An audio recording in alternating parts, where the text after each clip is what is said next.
good afternoon, good evening, FMA community. It's a great honor to tayo, Yeah! So it's a great honor that we have here Tuhon, Arlene of PTK. Yes! So, Yes. welcome po, Ate Arlene.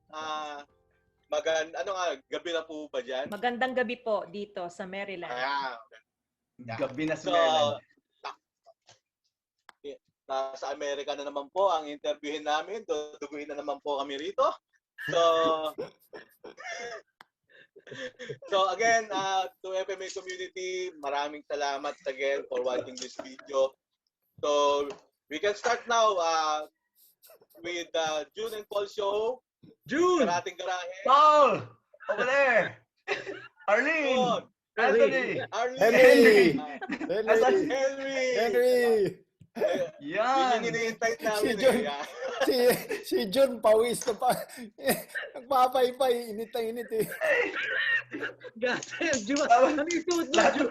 everything Filipino, nandito na. O, kaya niyan? Oo. Kaya mo yan? Abaniko.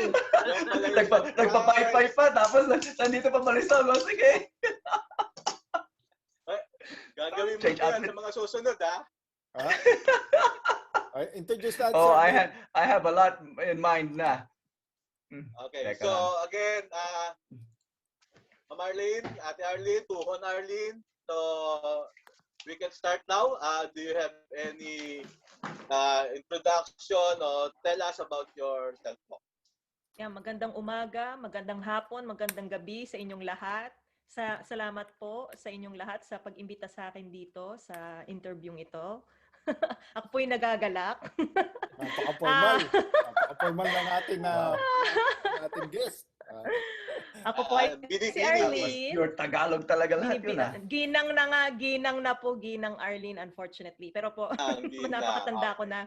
Ginang Arlene po at ako po ay nag-aaral ng Pikiti Sakali, pero po ang aking background ay sa Modern Arnis at Lescas mula sa University of the Philippines, Los Baños.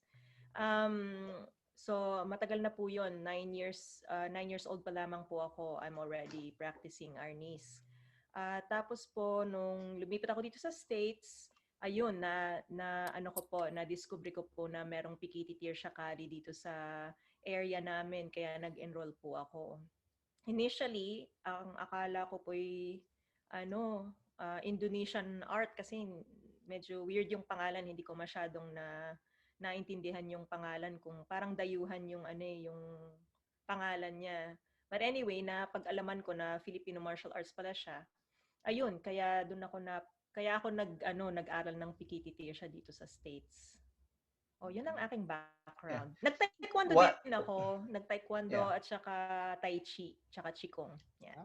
Why PTK or versus another style? Is it just because that's what was available dyan, or you happen to run it? Hindi namin maintindihan, June. Yeah. Excuse me. Sorry for. Ang tinatanong ko po kung bakit po ang nabulutog na ako. Napula na sa Tagalog ko. Abandon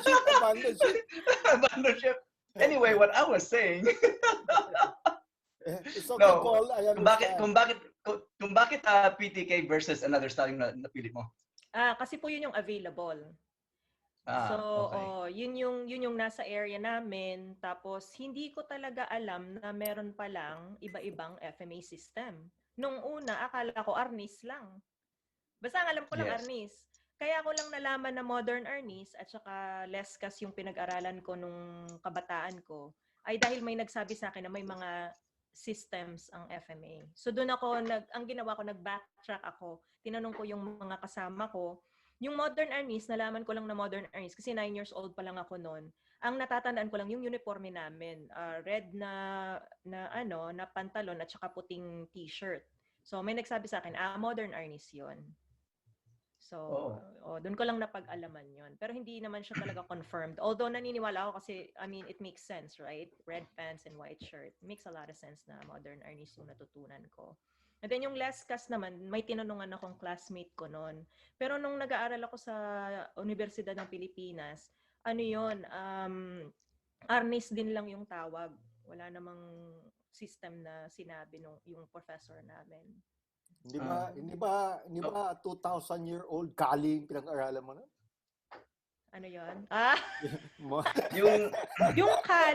Yung Kali, nalaman ko lang yan, narinig ko lang yan dito sa States. Kami din eh. Oo. Yeah. Tapos so akala ko hindi ko alam yung sarili kong kultura kasi nung una, hindi ko man lamang alam na Kali pala yung tawag doon. So mayroon akong mga nakitang mga documentary tapos may mga nagsabi rin sa akin kung anong ibig sabihin noon. So from then on, okay, so meron palang tatlong ibig sabihin. Sa Pilipinas noon, pag sinabing Arnis, ang alam ko, ang nasa isip ko kaagad, stick fighting yon, yung sticks. Pag sinabing eskrima, alam ko, espada yon. So, yun yung pagkakaintindi ko noon. Yeah. Tapos ako naman, sa explanation mo sa red pants pati white shirt, hindi modern artist ang naisip ko eh. Kasi uniforme ko yan sa, growing up, pag nagtitinikling ako. So automatically, tinikling ang inisip ko. But that was not an FMA, but, still enjoyable, yung tinikling. And I still know it. Diba, Jun, maglalati ka? Yes, that one too, alam ko din. Di ba shirtless yun? Si Manlalatik.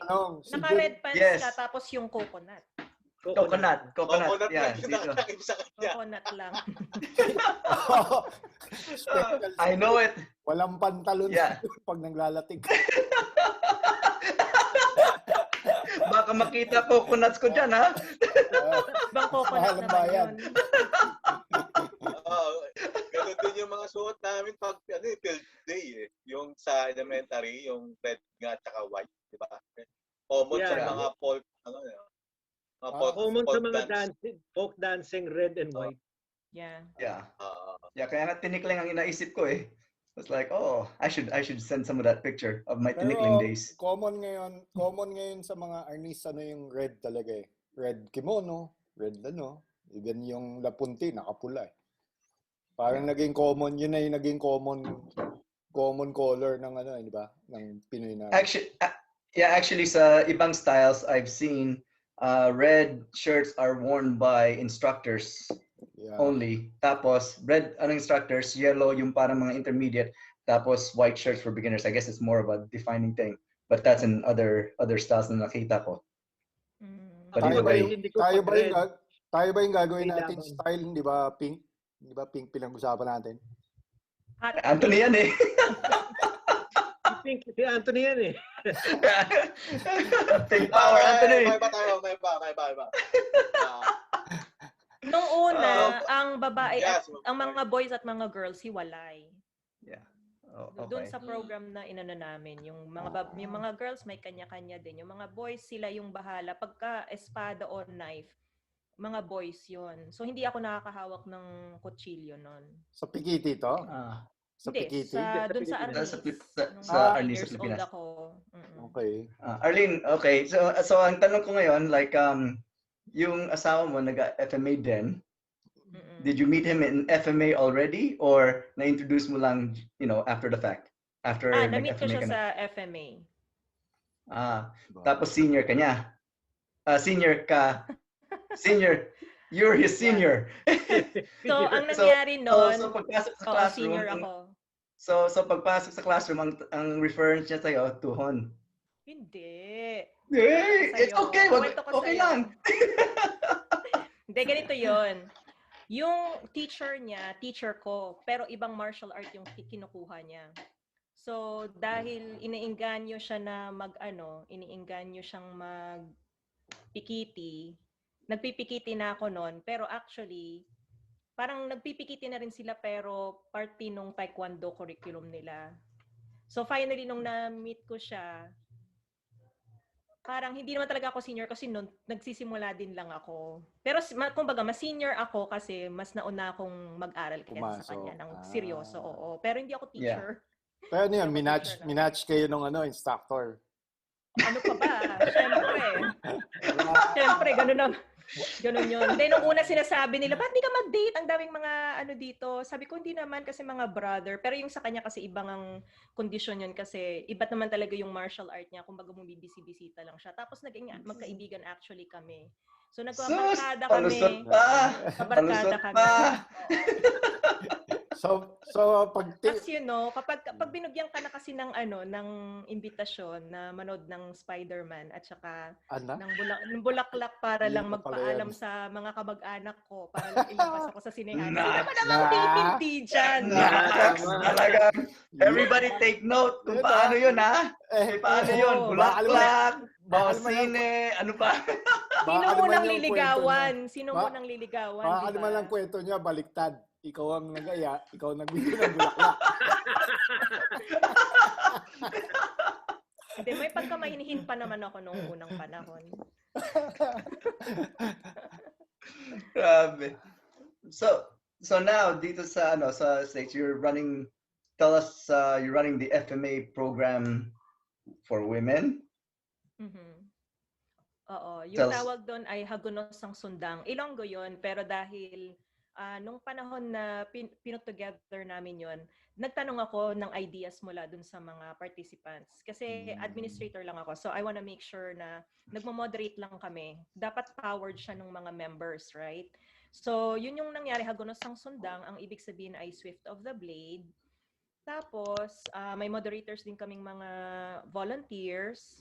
Ang pinaka gusto naming mangyari ay ikumpuni lahat ng mga FMA women mula sa kung saang sulok ng mundo. Andoon din si Grandmaster Pichi Baron at saka yung mga iba-iba pang mga dekalidad na mga instructors ng FMA mula sa Germany, mula dito sa Amerika. Tsaka meron pang iba sa Europe tsaka sa Pilipinas din. Pero anyway, ang gusto namin, yung magsama-sama kasi para magkaintindihan, ano ba talaga ang mga issue.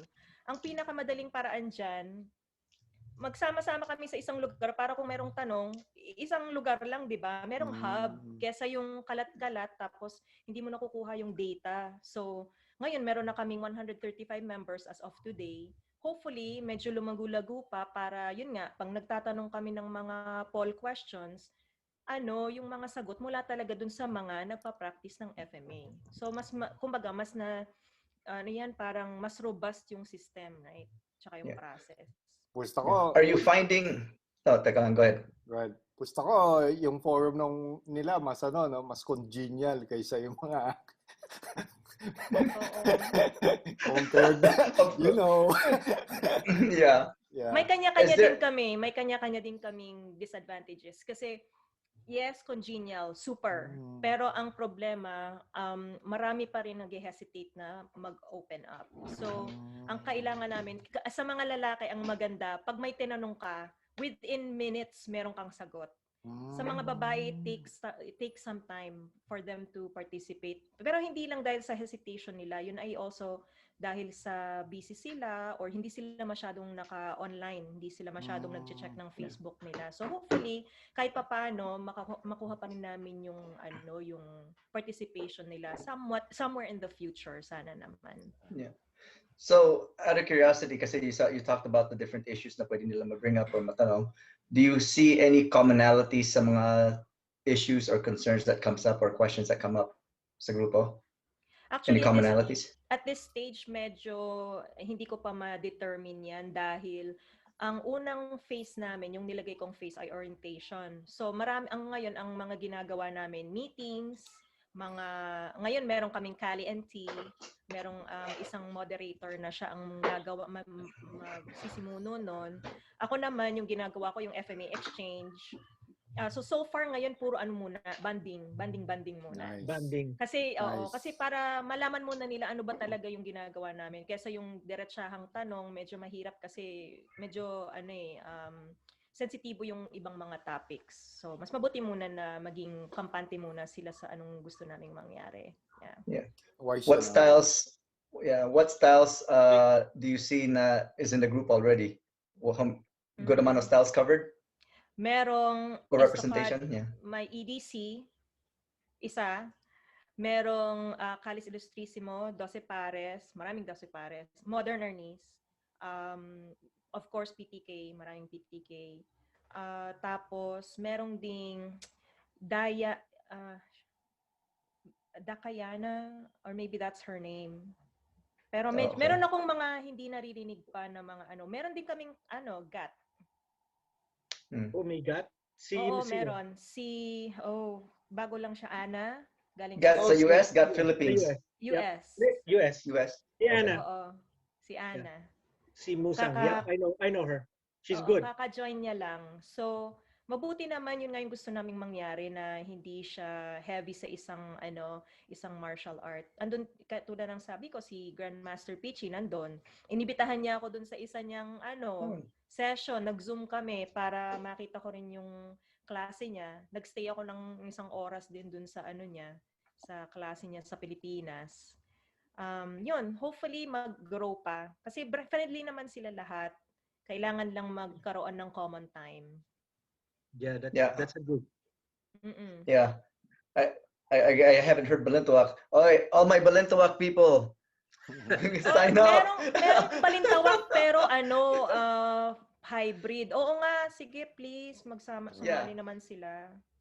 Yeah, She's I'll got send the word. Oy, teka, meron palang balintawak, si Dela Serna. Si Claudette. Si Claudette. Sa New York. CS din pala. Yes. Oo, meron din palang balintawak, nakalimutan ko, sorry. Yeah, si Claudette. Pero kailangan marami pang balintawak at Actually there should be a good amount of them. Yeah, that should sign up. So ano pala siya, hindi siya yung parang alam mo yung forum na pwede ka lang pumasok pag gusto.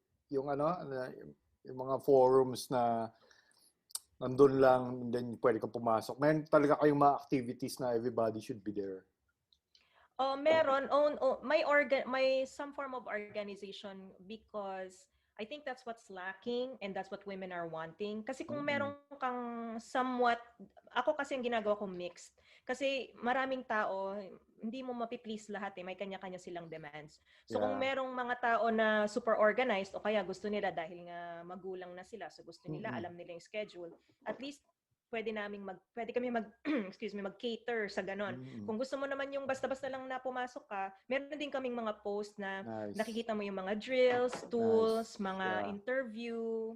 Pero halos lahat, may nagpo-post din ng mga klase ng mga lalaki. Pero kung maaari, parang sa ngayon, kung maaari mga postings sa mga babae para lang kasi nga yun nga yung purpose na maging aware kami. Yeah. Pero meron din akong survey na ginawa bago yun nangyari. May survey akong ginawa, tapos may mga lalaki at babaeng nag-participate, at doon ako na-udyok na talagang, sige, gawin natin to kasi yun yung isang recommendation. Tingnan natin kung yun ba talaga yung solusyon. So Actually, okay nga yung ginawa ni Arlene kasi nung nanood ako nung isang event niya, pagkatapos ng event, meron siyang questionnaire. Actually, that's very nice. I never thought about having a questionnaire after a show. That's very good.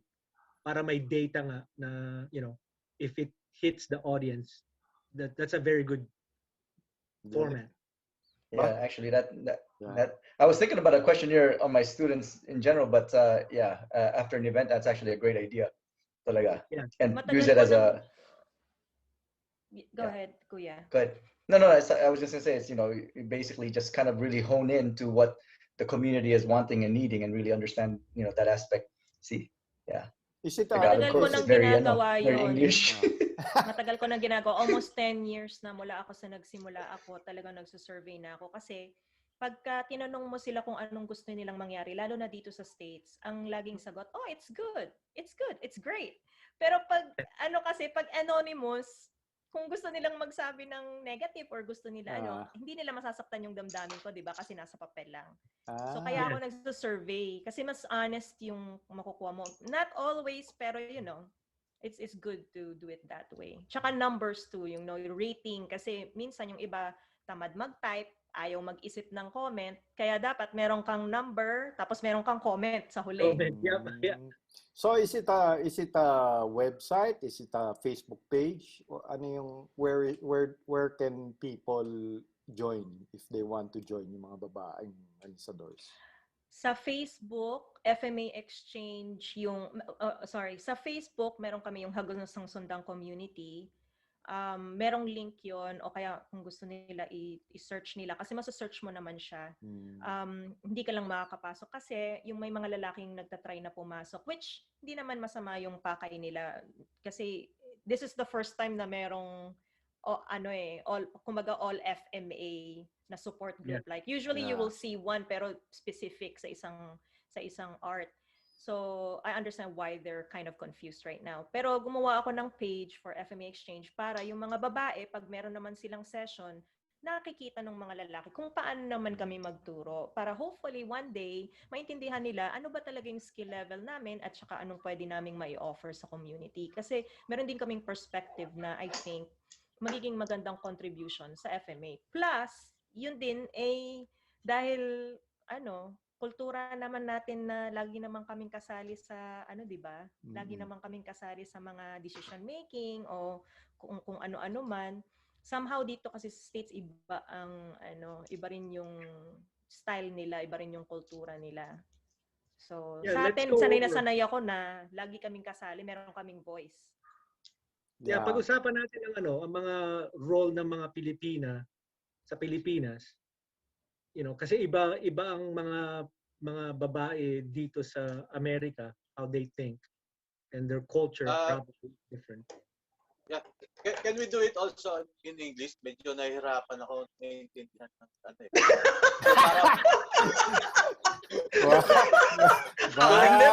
It's a challenge. Okay. Kasi so that the other nationality can understand how the culture of a Filipina is in That's true. Yeah. Right. Pinanatan tayo ng English ni Anthony. Ayos! Yeah. Dugo na yung ilong ko niyan.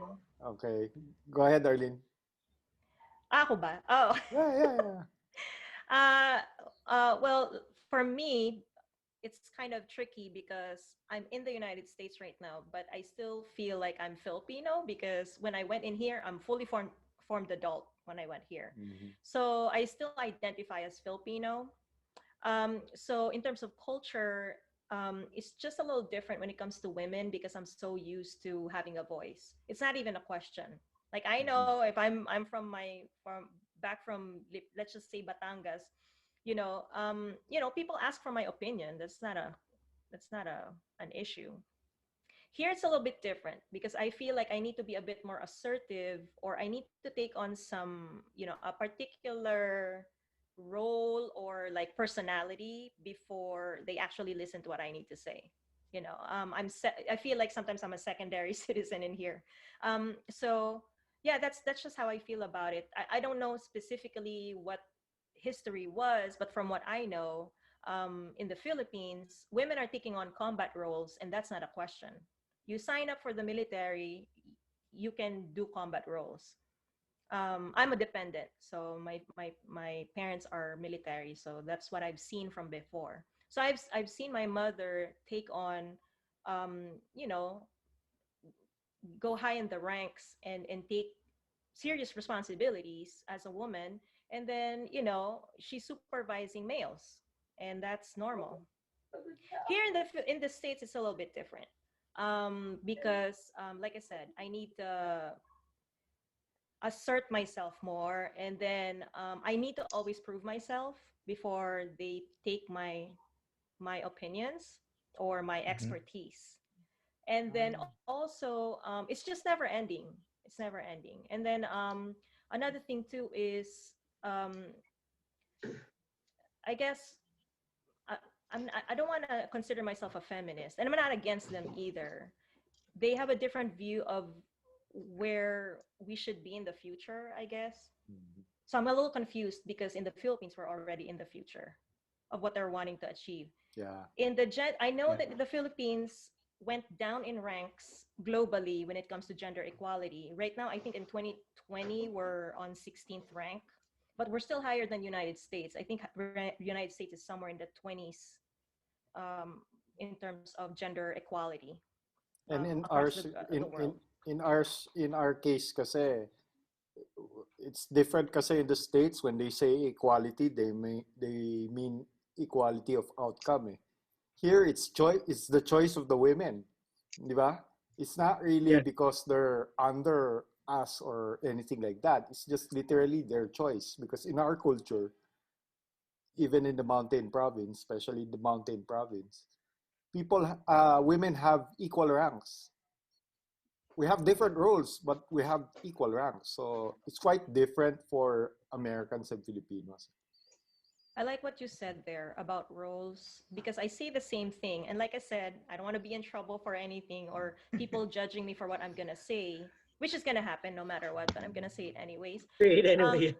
it's Yeah. like, it's, it is a role. I do have my own roles and I accept that role because a man has also something to contribute to the society or even in a relationship.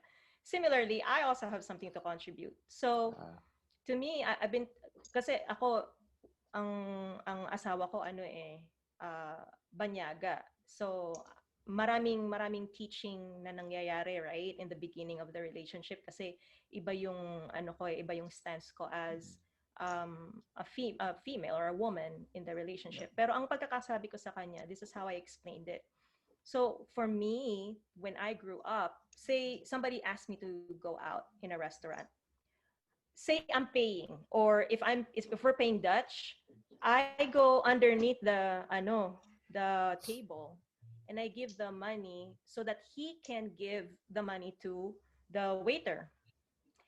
And I don't see it as something where I'm feeling secondary. It's really respect, just respect for the person that you're with. And I think it's a big thing, in another way, pag naman ako lalabas ng mall or something, the guy will open the door for me. And I would willingly accept that because also he's showing respect. So it's kind of like a language thing, I yeah. guess. So I don't get offended by these things. Sabi ko nga sa asawa ko, kung sa future, bibigyan mo ako ng washing machine sa birthday ko, I don't care because if we need one, I mean, I'm glad that you're working hard to actually give us a new washing machine. You see what I mean? But So in the yeah, same if he light, wants to ganun give me din a yung washing machine too, he's okay too to give me a washing machine. Just Oh, gonna throw it sige, out there. sabihin ko. It's okay. Sorry, I just add something? Maybe you can explain to the Americans out there our classic movie trope in the Philippines where the hero is always under Bisaya. Ano ba yun sa English? Di ba? The hero is always the woman is the wife is always above the husband. Di ba? Sa mga movies natin, sila FPJ, sila kahit gaano kasiga. Pagdating sa bahay, takot sa asawa. I think that's true with all FMA masters. Takosa Unite. Takosa Warriors. Yes. Unite. Hindi, pero 'di ba yun? Parang behind closed doors, may talagang kami, may executive decision kami. Yeah. Pero pag ang taga-announce, kumbaga, ang ano bang tawag dyan? Parang ang Senate President, yung lalaki. Yeah. Right. Yeah. May mga Kasi certain things final role babae. Go ahead. Kasi I parang mean, I don't know. Go ahead. they're also giving respect to the guy being a man para ipakitang, yung asawa ko, lalaki talaga yan. That's why they're doing that. But in reality, you're right. Behind the doors, equal ang power. Or probably the women get to get more power. Yeah. Well, I mean, the I was women gonna decide more. ask. I was gonna ask because I don't know. I grew up in Samoa, not in the Philippines. I left when I was 4. But I don't know if it's within certain regions or certain areas of the Philippines. But is it more matriarchal in some areas than it is in others, or is it just generally matriarchal ang family run? It's hard to say if it's matriarchal because different roles talaga. It's like, for example, here in the house, parang there are certain things that we understand that it's her it's her job. I have a job, she has a job. So if she decides on there are certain things that it's up to her to decide. In fact, magagalit siya if I don't follow it. Di ba? So ganun. Ako sa warrior. No, because no, just kidding. Yeah. No, but I can't but I mean it's decide it's on more my equal. own. Yeah, it's Yeah. equal. Yeah, equal. It's equal. No, not necessarily matriarchal or patriarchal. I just didn't know if there was such significance within certain areas. Go ahead. May sabi nila hindi matriarchal. Merong lecture sa UP noon. Actually, nasa YouTube yata siya or somewhere. I just forgot.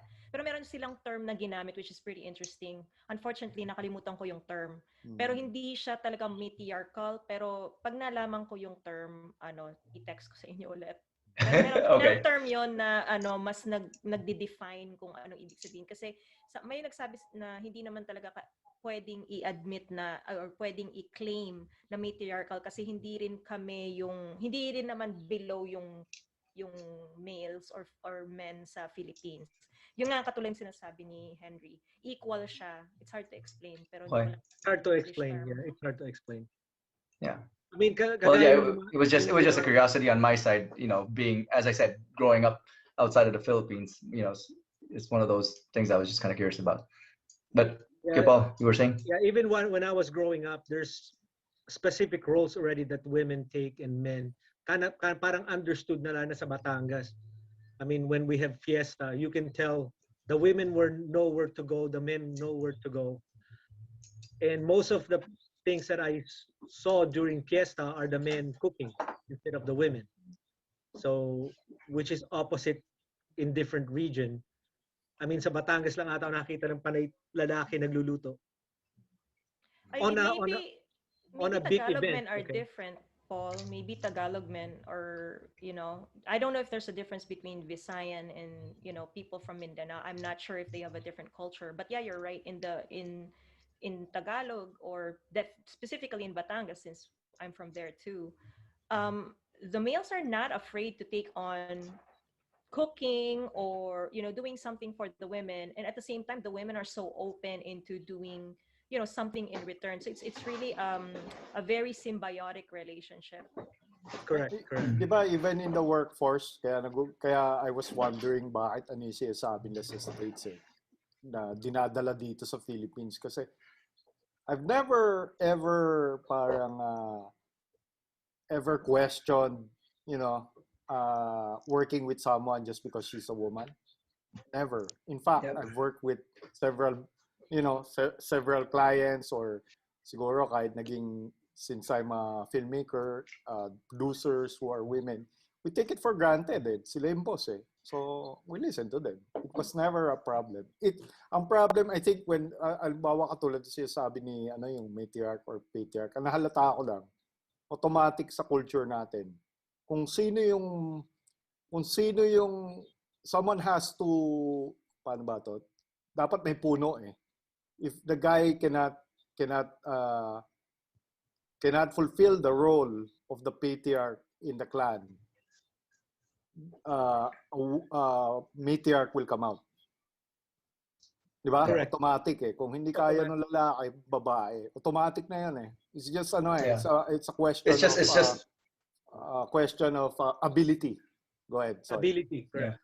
Yeah. Actually, and that's why the history. equality works out. Yeah. The equality works out because one just kind of, if one falls back, then the other one just kind of picks up the pieces. I mean, that's why in our country, I mean, nothing to go to politics, women can easily become president in our country. I mean, there's no problem. Pero, sorry.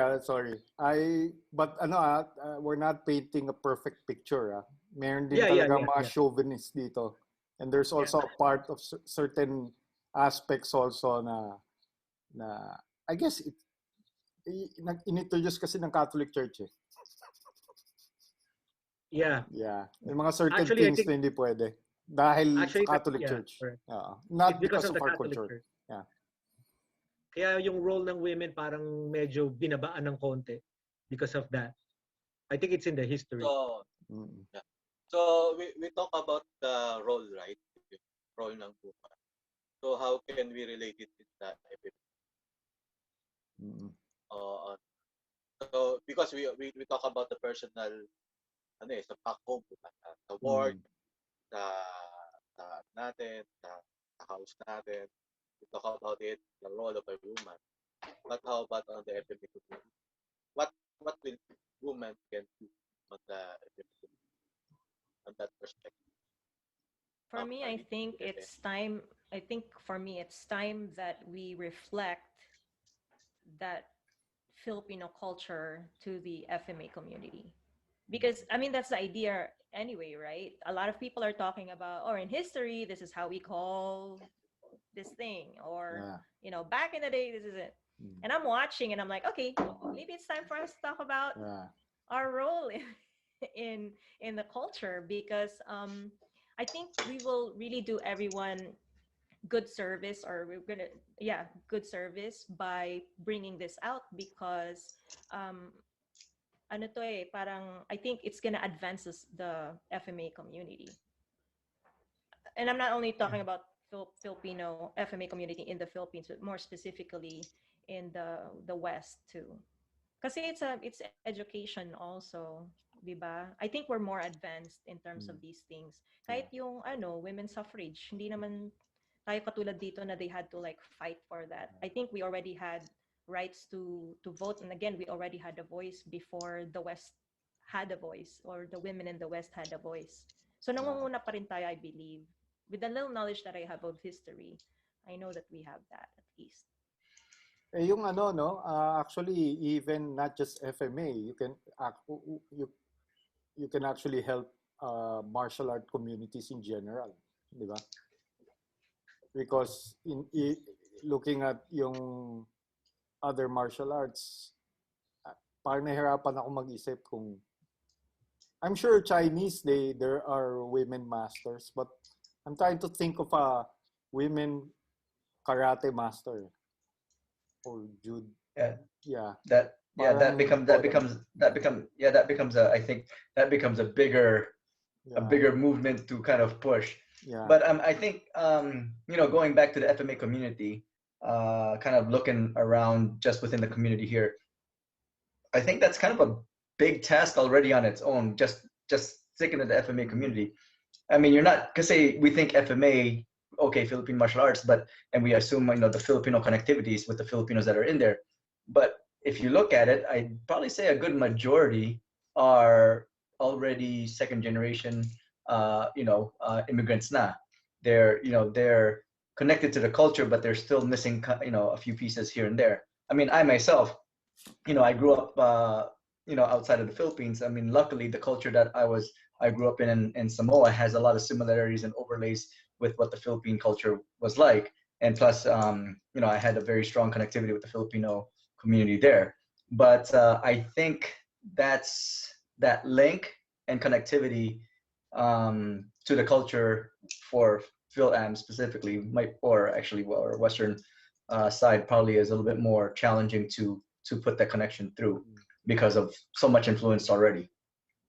So that's a bigger task. I mean, that's a big task altogether. But I like I do like where it's going, and I think it is a definite connectivity to the culture, especially being connected to Philippines altogether with FMA in general. But how would you, or probably this is still in discussion, where direction do you guys kind of go in terms of how do you kind of start molding and kind of educating the community, or the FMA community or the community in general into that connectivity? Any thoughts that has gone through that yet? Yeah, so for me, even if I want to push my own direction, unfortunately I can't do that. I have to always see where the community kind of wants to take this. So that's my role, and that's the role that I'm willing to take. Just like what you said, it is gonna be difficult. Actually, kahit nga just to encourage people to participate, mahirap nang gawin yun kasi nga may kanya-kanya silang schedule. They have their own schedule and they're very busy. The life here in the West is just so busy. It's Yes, just so it is. impossible to even get 15 minutes to, have a meeting about community.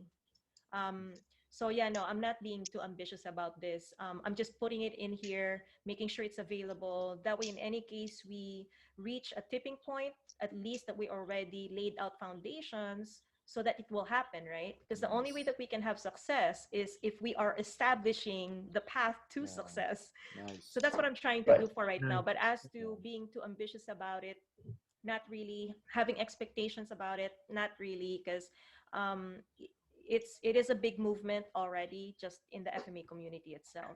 And plus, just the fact that I also have to think, right? Administering, because I know how to operate the Facebook, open a group, do Zoom and all that. So my skills help in making it happen, on the digital side. Pero when it comes to leadership, I would prefer other people to do it. That way we have our own roles, just like what we were talking about. People will have their own roles. Kasi bayanihan siya eh. So it cannot be just one person. Again, I'm trying to put in some of the Filipino, the Filipino flavor in creating the community. It has to be somewhat organic, but I understand somewhat kind of you're engineering it in a way, right? But still having that organic feel. Tapos, yun nga, make sure that it's there. That way, once it flourishes, it has a chance to flourish. At least may mga members na, at least meron ng mission. Yun. Pero Kasi there's, go ahead. go ahead. Go ahead. Can I ask lang, ang galingan because you're laying the foundation and it's right eh, parang o nga no, samahan muna, maging comfortable muna sila tapos yung mag-tipping point. But as of now, do you see for women FMAers, no? Is there a parang sabi mo nga kasi dapat organic eh. Do you see or feel kung ano yung mga major or minor concerns ng Filipina FMAer in particular right now? Yung lumabas dun sa survey na ginawa ko, and again, there's some demographics there that we have to consider when I'm talking about results, because even the methodology of the survey is questionable, right? Because it's not a perfect way to gather the data. We just gather the data, but like I said, it can be how do you say it? It can be made more robust, if I'm gonna be asked a question. But anyway, yung lumabas dun sa survey is that they are really more concerned about the personal concerns. So what's under the personal concerns? Cost of the training, the time or the schedule of the training. Yun yung mga lumabas. Another thing is, biglang nabuntis. So ngayon, titigil. Nagkaroon ng trabaho, lumipat ng bahay. There are many other personal things there. Now, I put also on the same category fears. So if they have fears or some hesitations, meaning hesitations in terms of like what they feel about giving themselves time to treat themselves by getting a new skill, because for them it's like a treat. Yun, ayaw nung ibang girls yun kasi nadi-guilty sila. Kasi nga, yung pamilya nila, yung mga anak nila, mas uunahin nila kesa sila yung mag-train. Yeah. So yun yung mga lumabas. And well, I'm kind of glad though that that's what came out as the number one result. I mean, number one reason. Kasi kung FMA culture yun, marami tayong dapat ayusin. Although marami talaga tayong dapat ayusin, pero at least hindi naman yun yung number one reason kung bakit sila lumalabas. Kasi there are also a lot of things coming out right now where they're saying that it's toxic masculinity. That's the reason why. And I really want to understand because even if I see some guys act in certain ways, I also understand I'm Filipino. So if I'm looking at a man and I'm expecting to see a Filipino, that's not going to happen. They're going to behave in a different way. And at the same time, when males are being aggressive, I think that's because they're in a space where they can be aggressive. So I don't question things like that. I've experienced certain things, though, don't get me wrong. I've experienced certain things to where I think it's a little bit unfair for them to act that way, or it's not helpful, or it's not creating a welcoming environment. I see those things, but because I understood why I'm there, and I also understood my own limits in terms of what I can, what do you say? In terms of what I can handle, bago pa ako pumasok, ano na, inano ko na yung sarili ko, pinipare ko na yung sarili ko. Meron kang makikitang mga mayayabang, ganito yung dapat kong reaction sa ganun. So ano ko na kumbaga na rehearse ko na yung mga yon. So once it's clear in my head what I'm gonna do, naging madali din para sa akin yung tumagal sa FMA. Ang galing kasi sa amin kasi kung may naghamon, kung may nagalit, dapat kalabanin mo na si Anthony. Yun yung namin. Laban, Anthony! Anthony. Paul, may question ka? Paul, may question ka? Pero, sige. Input ko lang, alam mo, the thing that I noticed dun sa ginagawa ni Tuhon Arlene, yung ginagawa niyang survey o yung post-survey. Alam ko, bihira sa mga nagkakandak. Ewan ko lang not sure. But mostly, limited yung mga gumagawa ng ganun. Because the good thing is, when you do that post-survey or question, when you do it on another, kakanta ka uli na seminar, di ba? Meron kang preparation that you can learn or review before you go ahead to another seminar or another lesson. Yeah. So in a way, nakikilala mo yung mga uma-attend, yung needs. What are the reason na why sila nag-a-attend. Which is dapat, I think, as an instructor or tayo, estudyante or instructor man, ang perspective natin, that's the good thing that we need to incorporate to ourselves. Para lang makilala natin yung mga estudyante natin. So, yun lang naman. Para lang may masabi ako. So, kukunin natin si Arlene tuwing tayo seminar. Kukunin natin si Arlene. Arlene, question lang, Arlene. Do you do a women's only class now already, regularly, like women's only? No, I don't do women's only class. Okay, so it's still combined. Yes, and I learned already. I've tried it before. When I was starting out, I even gave it for free many times. I have 0 attendees, and so I told myself, you know what, I can't. Maybe that's not for me. Maybe that's not my area. So I stopped doing it. Pero if there are others who are doing it, I support it. Meaning, I'm all for it if that's what they need. Pero even now that I have FMA Exchange or even the Swift of the Blade community, I will still not do a women's only class unless somebody will invite me and say, hey, can you do a women's class for this group? Then I would love to do that. Pero for right now, as for me na ako yung facilitate, kakaroon ng program, I would not.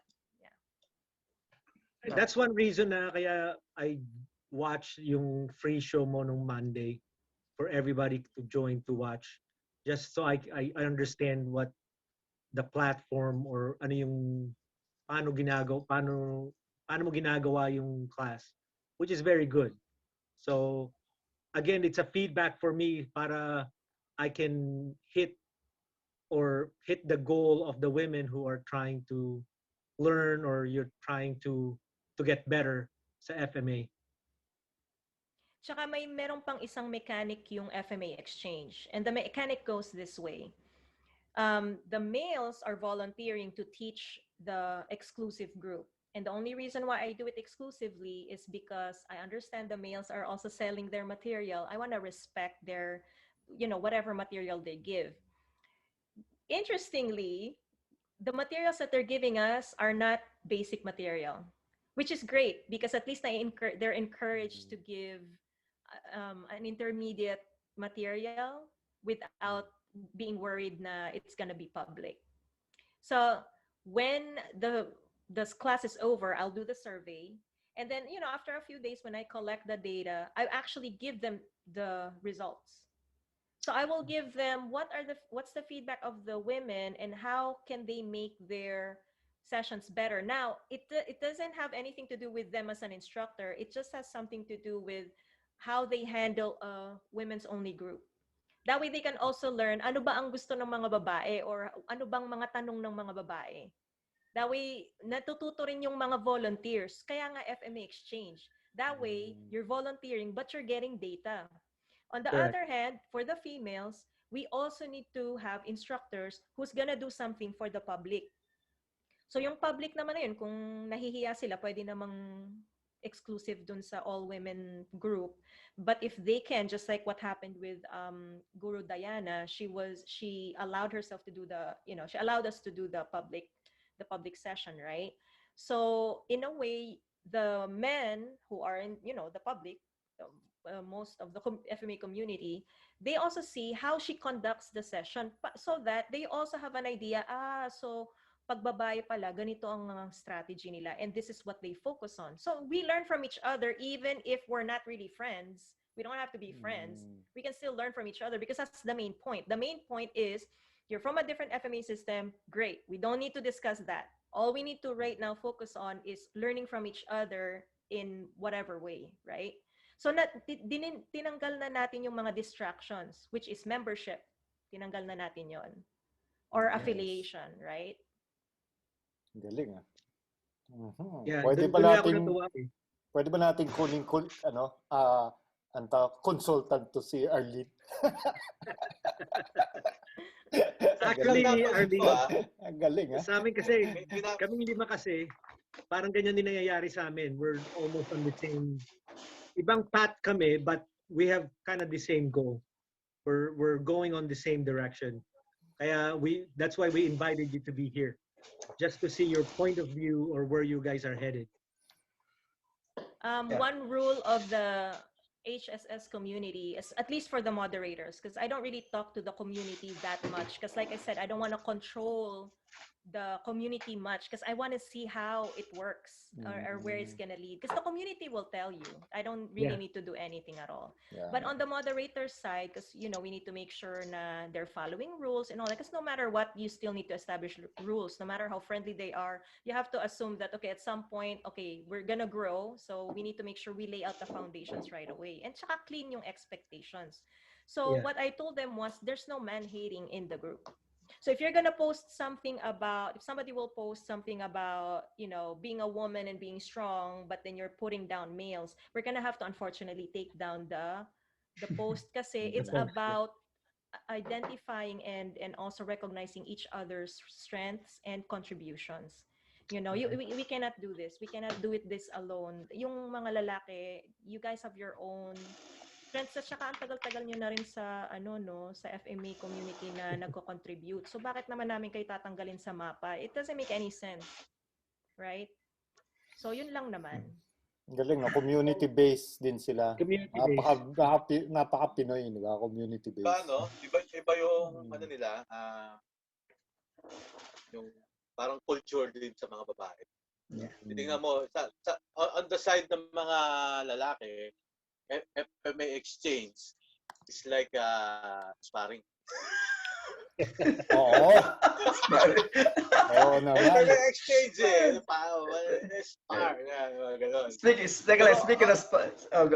Speaking of sparring, Anthony brought up Arlene. How much or sparring wise experience? I know you guys do a lot of sparring in PTK and stuff, so I wanted to see how often you were able to get in there. Not in the convention because I don't attend their convention. Wala akong ability na umuwi for right now. So dito sa grupo namin, we do some soft sparring. Yeah. Nice. Yeah, so it is a part of the curriculum. The only issue that I see is that if there's a high turnover, pag meron kang new students, ang hirap kasi hindi naman ako pwedeng ipaspar sila kaagad. For me, I have my own requirements. You should be able to understand what you're doing because it doesn't make any sense, So for me, I don't use time as my my metric. say I'm teaching you for 3 months, that's not a metric for me to say you're ready for sparring. What I'm looking for are, your understanding of what you're doing, how you bridge your movements, if you're able to do things safely, if you're able to control your emotions in on the mat, just things like that. So you're understanding too na they'll be able to follow certain instructions kasi there's gonna be limits. So pag nakikita ko na yung nakikita ko na check ko na yung mga points na gusto ko for me to safely conduct a sparring session, ayun, okay na, pwede na kami as a group. Kasi meron akong individual assessments, meron din akong group assessments. Because as a group, we also need to be able to work together. I love hearing that you have it somewhat systemized, on I guess requirements or expectations. Because sometimes there's a tendency to say, oh, you want to try? Sige, Old school yun eh. But Old school. Old school yun. I know it's your first day, but you want to spar? Okay, who wants to spar? But no, that's a great touch, and that is definitely. I'm actually finding that with my students right now, I'm actually finding that the sparring, it's either I let my more advanced students spar with each other. For the newer ones, just to maybe apply some of the principles and fundamentals that they've already learned, I'll do it myself so that basically I'm able to control. I know kind of what the control limits are. So at least they'll be able to understand either how the distance aspect works or, how much, to create that distance and for the attack. And the reason why I like it that way, where it's systematic, is because it's a good breeding ground for ego. So if you just put people out there and then say they were successful, guess what's going to happen next? They're going to feel like oh, wow, I'm better than this person. When you're not, okay? It's just, this is your performance for now, right? But I don't need to be explaining that to the people. And that's why I really rely a lot on my system, on my process. Kasi I'm not the kind of person, and I know there are many types of teaching. I also have a different, style. Pero my style is, I really don't like, having to explain myself. So ang ginagawa ko, I really engineer the environment and the timing para wala nang usap-usapan. Marirealize na lang nila yon, hopefully. It's not always. Pero, somehow it's their journey, it's their process, and I'm only giving them the opportunities. That's my primary job, is to give them the opportunities, because I'm a little bit ahead of them, so I can kind of see the overall picture. So that's what I try to do. That's awesome. That's awesome. Pero, Paul, you had something? I have a question. May question ako sa... Yung sparring mo, is it all only FMA? Do you have other styles that you do? Or other martial arts? No, we just do FMA. Thai boxing, Taekwondo.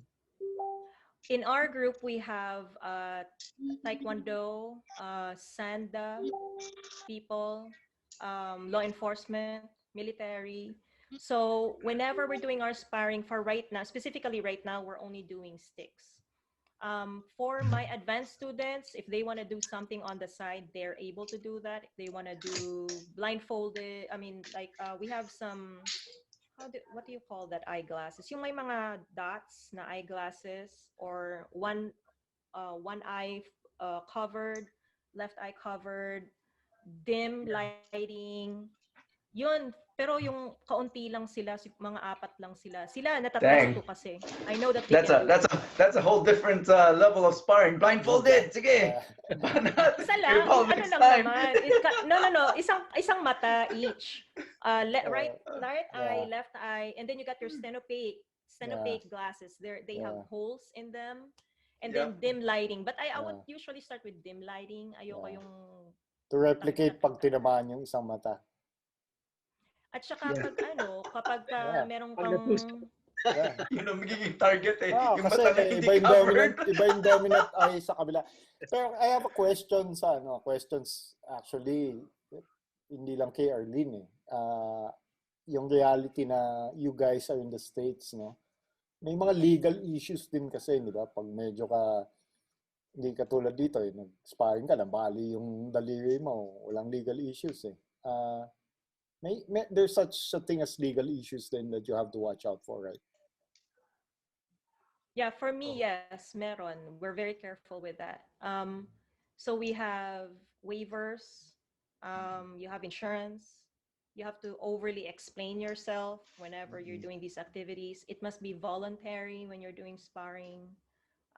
Luckily, a lot of they're all wanting to do it, but also because I think the reason why I have um, a higher, like all of them are doing it, is because they know that I'm also careful with their bodies. They know that I'm not just gonna put them out there without being ready.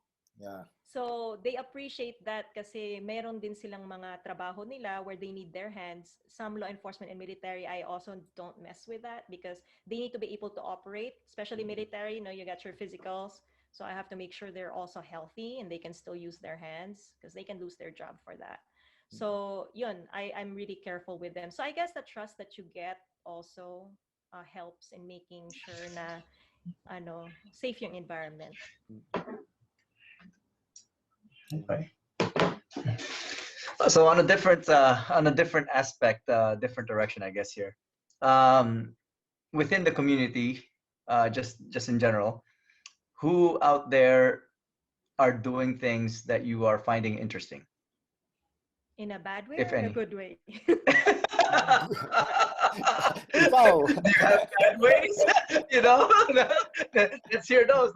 No, good in a good way. Things that In a are good way. In a good way. Teka, ulit ang question. Ulit ang question. In a good way. Groups or FMA styles?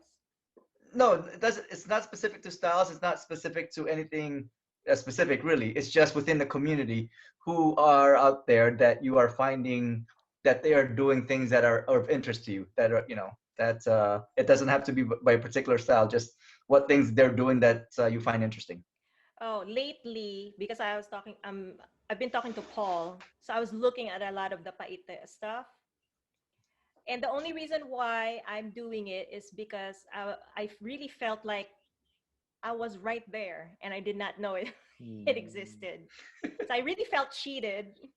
Okay. Well, overall, my feelings in FMA, I really felt cheated. That's what I really feel because it's a part of our culture and I know a little bit about it from my experience, but I wish that I went to the full extent before coming in here. And also learning the history and all that because I want to learn about what we do really, right? So I felt cheated about that. As to what's interesting with the Paite specifically, because I really felt some connection to it because I lived in Laguna. So, and I also went to Paite. I know the wood carvers, So the measurement was so interesting to me. The diabetes was a great series, by the way. It's just so interesting the way you guys were moving. It's funny because I shared some of it, of what I've seen. I'm not teaching it, but I was just talking to my students about it this week. I just told them that, I saw this video about measuring and all that. And just kahit yung simple movement of your feet changes the whole thing, right? With your range and stuff. So I thought that was pretty interesting because it's actually quite scientific and Filipinos have no idea how mathematical and scientific this is. And that's what I like about us Filipinos kasi we're doing so many special things and we have no idea that it's special. It's just a normal thing. Kahit yung mga hinahabla nating mga textiles sa North, may daw yan may mga mathematical equations pala yon. Kasi pinag-aralan yata siya ng mathematician. Ewan ko, narinig ko lang naman sa mga professors namin. Pero meron palang mathematical significance yung design na hinahabi. So, yun lang. Kaya yung book ko na ginawa ko, hindi naman ako magaling sa math, pero yun din yung naging focus ko, yung sinasabing combat geometry na sinasabi ni Grand Tuhon Leo Gahe. So medyo na-obsess ako ng kaunti dun sa mga permutations and the way na present ako siya, medyo may kaunting mga algorithms yon. Kasi yun yung natatandaan ko parati sa kultura natin. Hindi natin alam na merong significance siya mathematically. Yeah. Yun ang nakakatuwa, di ba? So, I mean, tinuturuan tayo nung bata tayo, but we don't know it's math. Siguro yung mga ninuno natin, hindi rin nila alam na math yun, di ba? Yeah. But it was so perfect na, now that we become adults and we became educated, we're like, mathematics yan eh. Pero ayaw natin mag-aral ng math nung bata tayo. Pero applied talaga. Applied mathematics, di ba? Applied mathematics. Yeah. But she was saying all she knew was wood carvers. What she didn't realize, going back to her story, that those same wood carvers are probably the same masters and escrimadors that she didn't know existed. Iniisip ko nga na kung nakita ko kaya si Maestro Doy noon, nakausap ko kaya siya noon. Hindi ko na mabalikan kasi matagal na. But I was like, oh my gosh. But you know naman na si Anthony is one of the best fighters in Paete. No? Yes! Yun! He's a champion. Champion! Nakita ko yung channel niya sa YouTube. Hala, nakita Si channel Anthony, mo. Humble na humble, hindi nagsasalita. Hindi channel, hindi channel. Anthony, mag-respect ka naman dahil Paete yan eh. Kahiya ka Hindi, naman.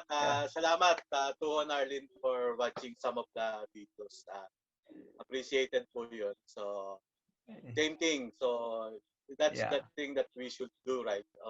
Once we know something or we learn from other system, we try to appreciate instead of criticize. Diba? Looking on the, what they call that, the strong point ng bawat technique. So, let's say, mga system, may mga kanya-kanya specialty.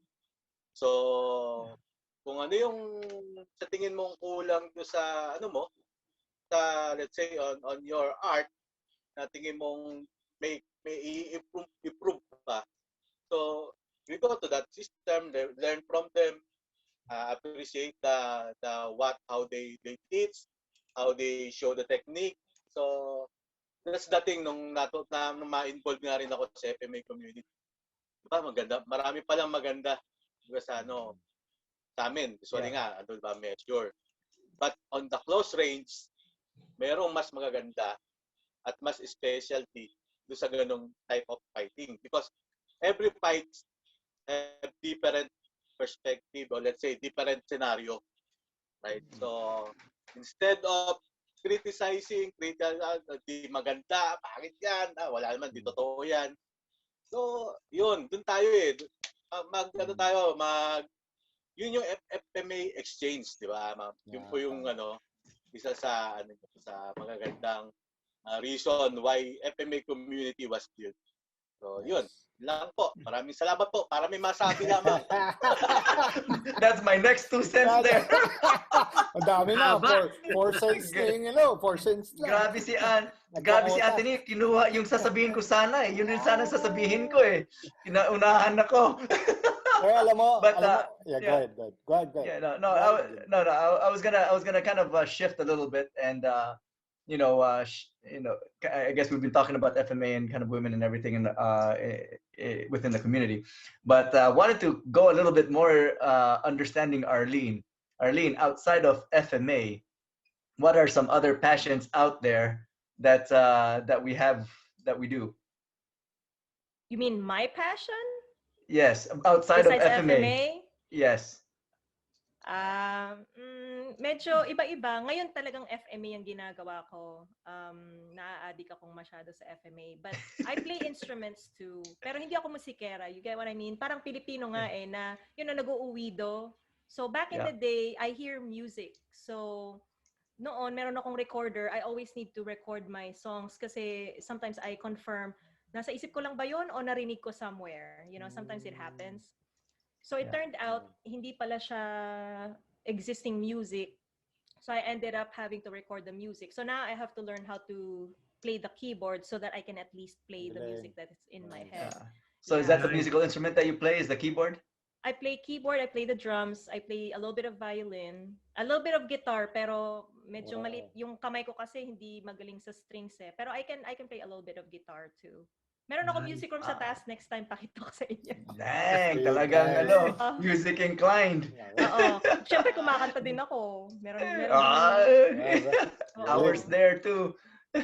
Yeah, ma-invite natin sa inuman session. Yeah. Yes. Nagkakanta habang nag-iinom tayo. Okay na yun. Yun ang role pwede ko. Pwede po request. Ayun, So, mostly music. Pero kaya ko rin mag-drawing minsan. Mayroon akong tinatapos.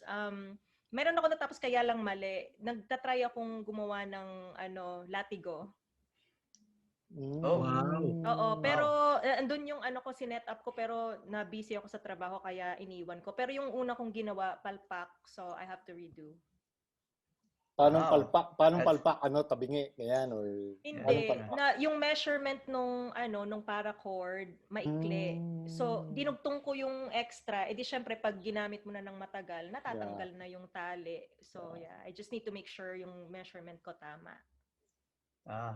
The only thing I know how to make is tirador. Just give me the parts. Ako na magagawa ng tirador ko. Hindi.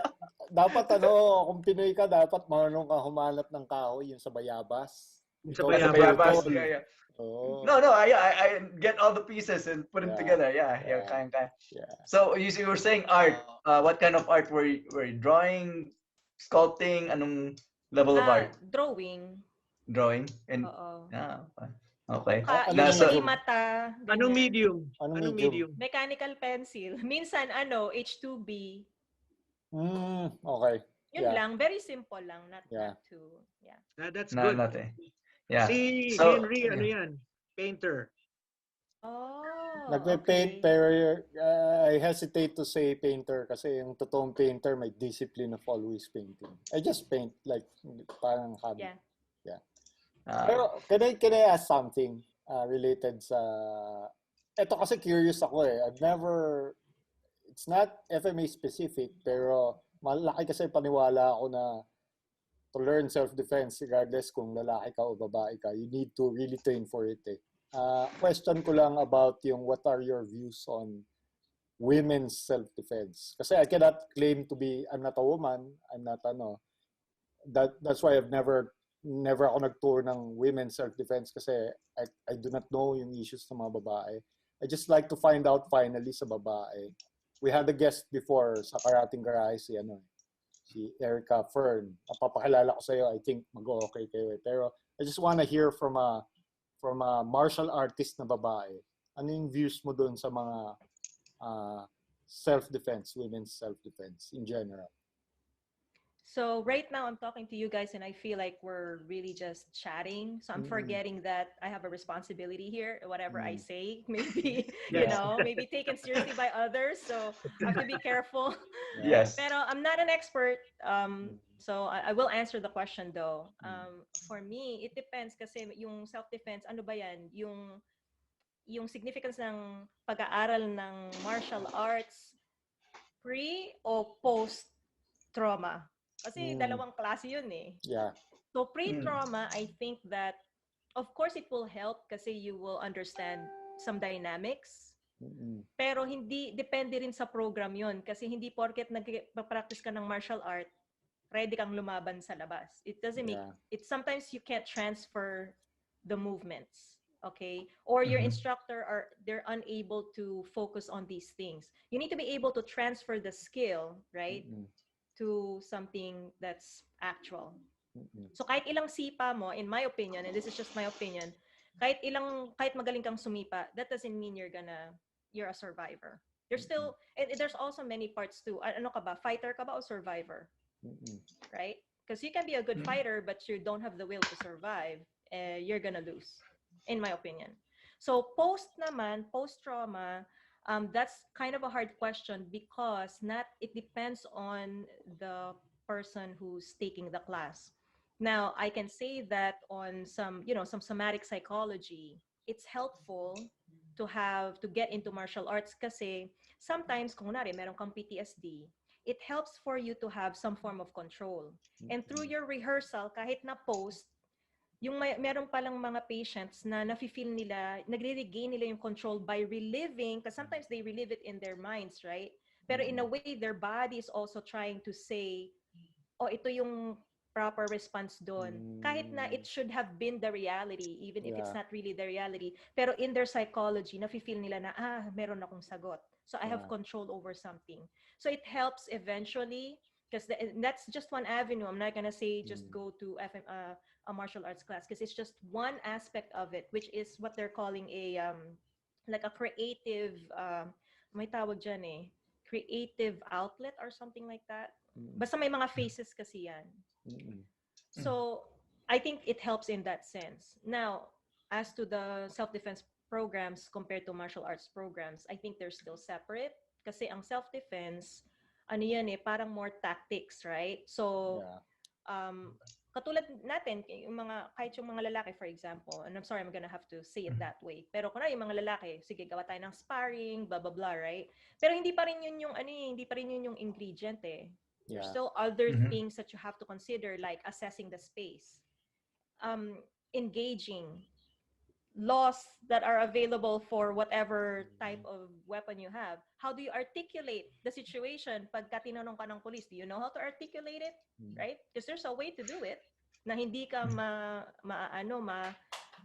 puput in trouble, right? And then there's also other repercussions to it, like psychological, mental, whatever, right? So anyway, I'm going out of the topic, but yun yung marami akong opinion tungkol dyan kasi masyado kasing vast kasi we're talking about the human psychology and there's something so random which is violence. Ano ba, tsaka anong type ng violence? Is it rape? Is it intimate partner violence? Ano ba yan? Battering ba yung pinag-uusapan natin? Yung rape, hindi ka naman nire-rape.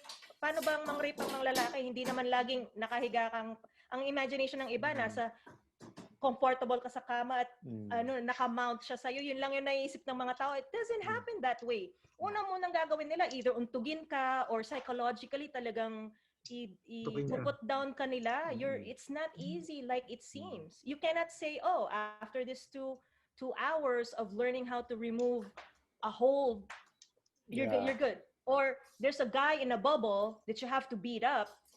That guy in a bubble is not talking to you like you're SHIT. You know, they're not gonna talk to you like you're not a person whenever you're going through a hard violence. You're not a person. The person is gonna attack you, will make you feel like trash. And once they get in psychologically, doon physically saka ka pupunteriyahin kung ganun bang, right? So it's so complicated. That's why I'm not doing women's only classes because I'm torn between, okay, I can't make people believe that I can show them how to fight for themselves in 2 hours or say once a month thing. This is supposed to be a lifelong thing. If you really want to be a survivor and you really believe that it will help you, you have to commit to it. You have to commit to it. And as for me, I'm doing this in PTK specifically, 10 years. And I still feel that I haven't touched the surface. That's how I feel. There's really so much more to learn. Tapos yung science. Do we understand the science of fear? I mean, you can go ahead and look at many YouTube videos explaining that. Pero do you really understand what you're going to go through once death is facing you? Right? Yeah. So yun. Yeah.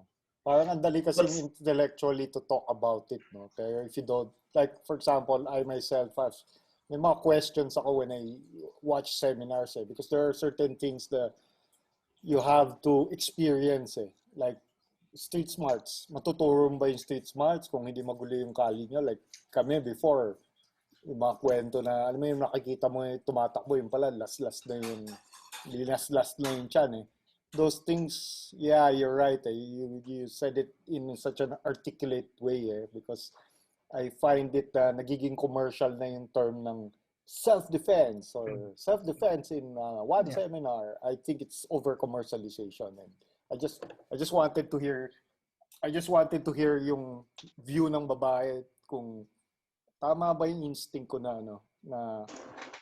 masyadong simplified yung yung mga cosmopolitan, how to defend yourself, parang ganun. Anyway. Saka problema rin sa mga, the problem with self-defense sometimes, which I realized before, because I used to teach women self-defense, is kailangan mo talaga i-separate yung pre and post. Kasi iba yung training ng pre because they never experienced violence. Yeah. Yung post naman, it's also a different way. Yeah. Kasi sila na-experience nila. So, I mean, sabihin mo rin sa post, suntukin mo sa muka, but they already got punched in the face. They fought. Iba yung training, yung training iba na yung kailangan training. mong i-handle sa kanila. Yep. Kaya kadalasan yung self-defense when they say, oh, kunyari may hold, di ba? Wala mo yung hold, sasabihin nila, oh, hit him in the eye, hit him in the nose. If the guy doesn't go down on your first what do you hit, do? what will the guy do? The guy is gonna hit you harder, right? Yep. Then are the women who had the post-traumatic already, will they survive the next shot that the guy is gonna give? Yun ang hindi pinag-uusapan eh. Madaling makawala sa kamay, madaling sumuntok sa kalaban mo, but after that, the guy's gonna is gonna come back and hit you harder. So, I mean, I'm just gonna share this to Arlene. I mean, kasi na-realize ko yung nag-self-defense class ako, dalawang category sila, meron talagang pre sa post. Which is correct. Nung nagte-training kami, na-realize ko, mali yung training. Kasi yung sa post-event, yung mga naka-experience na, there's psychological, there's things that you have to teach them to be more positive or to have more strength so they can fight. Samantala yung mga hindi pa nakaka-experience ng violence, they think they can do it. They have the ego. Yeah, I can do this. Yeah. You know, and then may mga scenario din na they'll hire men who will wear suit. Am I right? But in reality, those men are not attacking 100%. They're attacking so the women can perform the technique. Yeah. That's what's missing. Kaya kadalasan sa mga women self-defense, we really gotta understand paano talaga magturo. Which I think go ahead. Arlene, you've learned technical stuff, am I right? You know firearms and so. A little bit. Kadalasan, you will see yung mga posts when they ask like people who taught women self-defense pre and post. When you ask them like, what will you teach women? It's always weapons. They want weapons. Yung tamang-tama, pumasok si Hubert kasi ang okay. Sige, good night everybody. Thank you for everything. Just pumasok si Hubert. Wala na. We're done.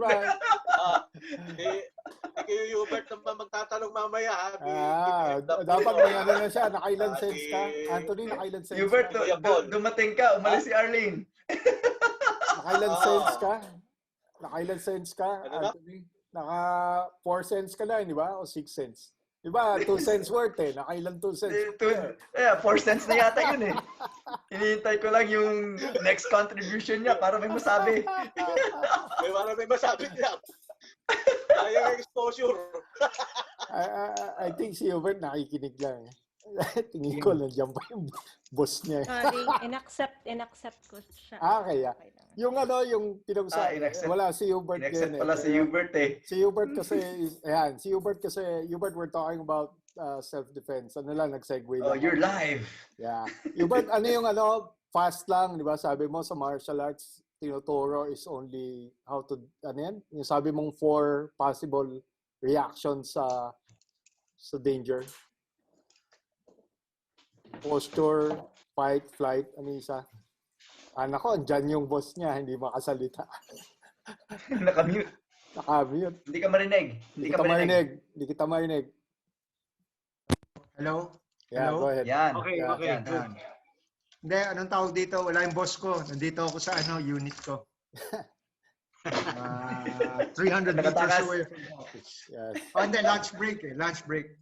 So, apat kasi yung sa different ang dimension ng away at saka ng tournament. Kasi sa competition, you are forced to fight.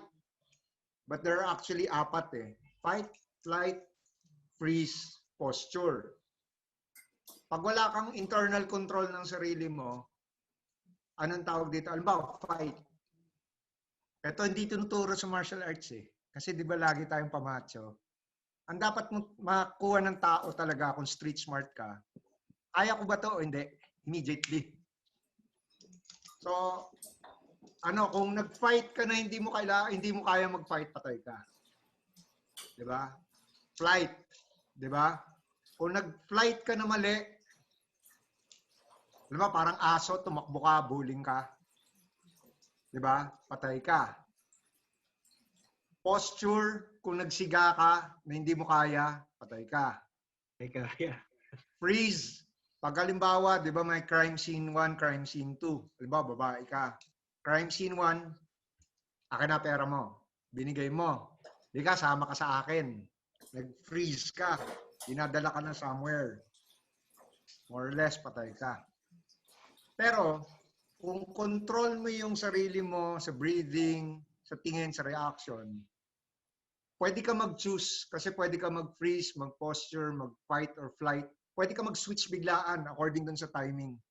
Kasi papansinin mo yung magagaling sa kalye, sa totoo naman, pag sanay ka na, hindi naman importante mas magaling sa yung kalaban mo eh. Alam mo yung mga, di ba, yung sabi nila, mas magaling sila sa'yo. Okay lang, mas magaling sa akin. Hindi kita talo ngayon. Maya't maya, because of timing, yung attention niya, wala.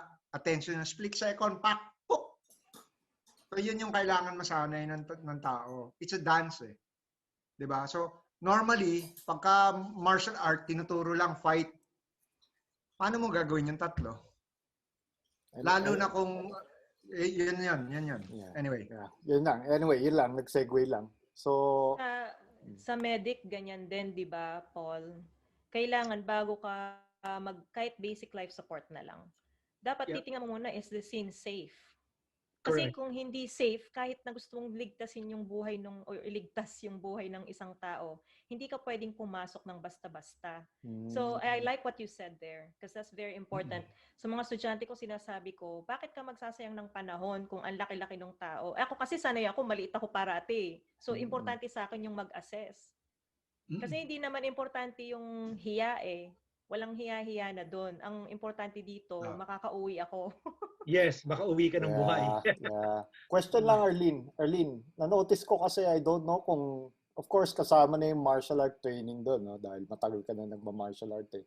I like the way paano ka mag-isip in terms of systems, how you organize things, how you teach. Palagay mo saan mo nakuha to? Is it were you like that ever since or sa nursing, what was the first na biglang naisip mo yung systems, how to, Sa nanay ko siguro, tsaka sa tatay ko.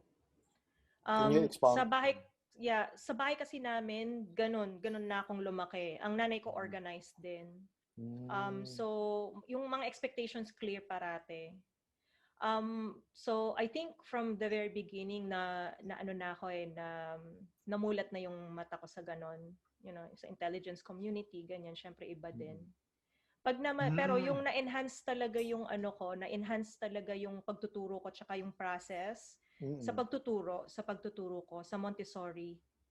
Montessori trained din kasi ako. Bukod sa nursing, bukod sa biology, yun, nakuha ko rin yun doon. Tsaka pag-o-observe, kasi ako yung, katahimik ako. Ako yung tipo ng taong pag sinabi mong, umupo ka dyan, babalikan kita. Kahit 5 oras, hindi ako gagalaw. Diyan lang ako. Kasi nga galing ako sa military family. Pero yung yung systems, na-enhance talaga nun. Kasi, lalo na sa mga bata, meron akong panahon na 32, tas meron akong 2 assistant. Lahat yun minamanage ko sabay-sabay. Kasi, may nangyayari lahat. Nag-aaway doon. So, So, ang style ko talaga, so meron akong 32 na estudyante. Pero ang Montessori kasi, meron siyang sarili niyang system within itself. Tapos may system per individual kasi nga personalized.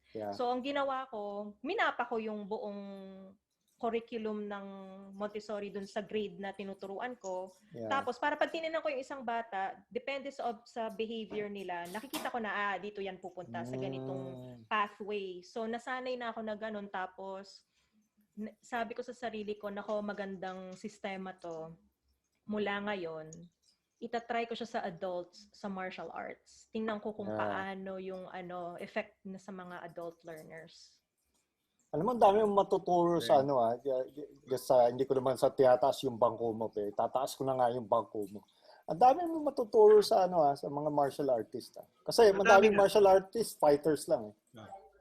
Madami siya matuturo. Galing, As in, organized, very organized. being in a military family, that's one good asset. Kasi, sabi ko nga kay Arlene nung nag-uusap kami nung dati, you know, I understand when she said, pag sinabihan ako nung instructor ko, tirahin mo yung bag dyan, babalikan kita.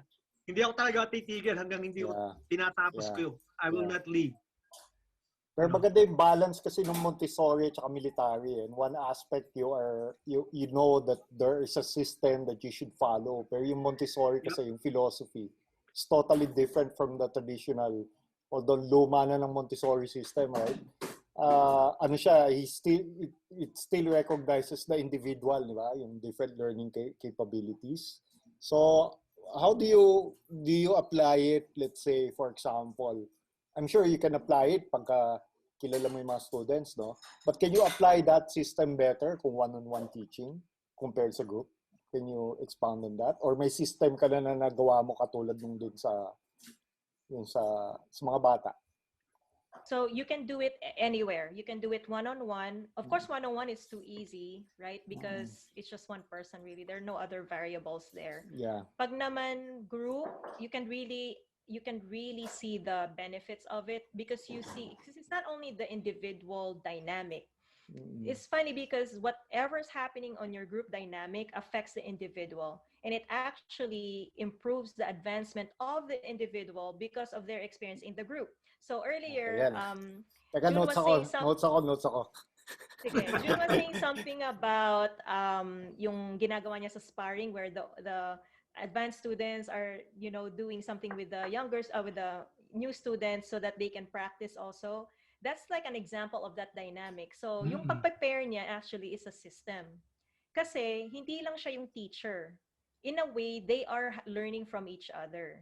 So, and again, this is what I'm saying where you're able to really engineer your group, your class kasi there's no ego there. The no ego, you cannot just ask people, leave your ego. You can't do that. Tama. It's something that they need to experience. It's something that they need to like realize by themselves. Kasi adult learners na yan. You cannot tell people, this is what you're gonna learn from me. You cannot just say that. Parang rhizome learning. Parang rhizome learning yan. You have to know the personalities of your people is what it is. Kasi maling tama, biglang all of a sudden escalating na lahat ng mga energies. Pero do you have to like, katulad nun, di ba? And that's a very good system, no? Katulad nung sinabi ni Jun, sometimes you have to really let go of a student. Have you ever experienced that? Oh yeah, I do a lot of letting go. So with the Montessori, and I like what you guys are saying, because you know with military and Montessori, yes, you're right. Military is more structured. It seems like Montessori is more you're following the child, right, or you're following the learner, and it seemed more out of order. But that's out of order for the third person who's watching it happen. But for the teacher, it's really a lot of manipulation and control. Kasi ikaw yung nag-engineer nung experience eh. So in a way, it's quite manipulating. I'm gonna admit that it is quite manipulating, but for the better. You know what I mean? You're just making sure that it's a safe environment too, because you cannot have safety when it's all over the place. So part na yun ng classroom management mo. So anyway, pagka kunwari magsasparring. Kunwari alam mo na yung mga estudyante mo, pero unfortunately sila lang yung talagang dapat mag-pair kasi 4 lang sila or something. There's no other. Kaya meron kang element of time. Tsaka ako, meron akong switching. Pag sinabi ko ng switch, may either gusto ko talaga silang mag-switch or sometimes may nakikita akong nagpo-form na dynamic na it could turn into something not necessarily negative, but at the same time, it's unnecessary for that time, you know? So what I'm gonna do, okay, switch, time's up. I'm the one directing the time. Kung, okay, 30 seconds or whatever. So, Ganda rin yung approach mo, Arlene. I'm actually learning a lot. Kasi mag-notes ka, pare. Mag-notes. Ako nag-notes eh. Nag-note tayo. Yun ang ginagawa ng mga girl na hindi natin alam. Yeah. Actually, sige, banat. Pasok na. Laban. Actually, I have to say, no, it's so refreshing. Katulad namin, di ba may in-interview kami na, yung sino to, Henry? Peña? Hindi, yung first babae na in-interview natin. Si Erica, papakilala ko nga kay Erica Fern. Arlene, Yes, ang next, ganda yes. ng mundo ng mga babaeng martial artist. Kasi, very refreshing, marirealize mo. Ang ganda pala nito na walang pataasan ng ihi. Walang baggages eh. So, ang dami mong natututo pagka agree ako doon. Pero alam nila yon sa lahat-lahat. Ako pa rin ang pinakamataas ang hindi na, no, and what I mean, Yun, lumabas din. no, but what I mean by that is that you also need to establish, because you put it's a humble thing, right, to be a teacher. Pero as for classroom management, maraming trials. In the beginning they will try you, and you need to prove yourself na you can put them in a particular direction, right?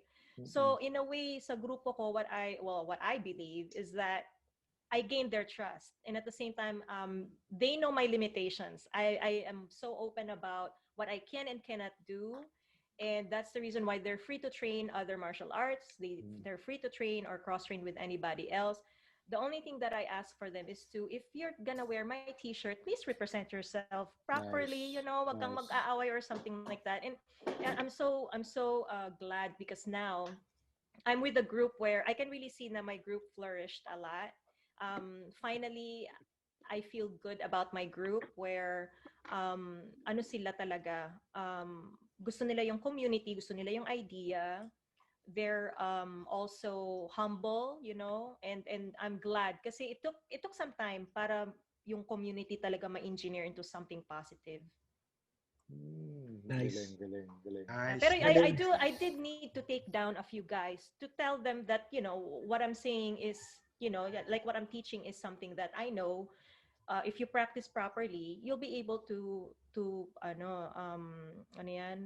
successfully do the movements. Pero meron talagang trying times. Yung isang lalaki naman, sinadya niyang mahulog siya.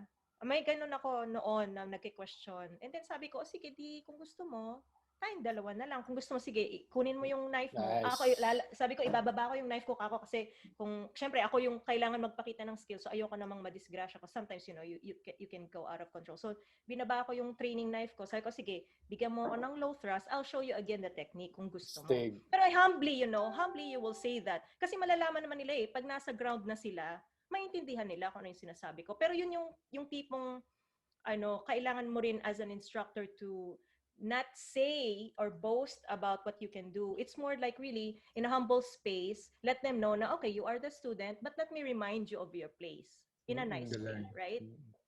Yeah, meron din mga meron din mga kulokoy na ayaw makinig kahit na hampasin mo na hampasin.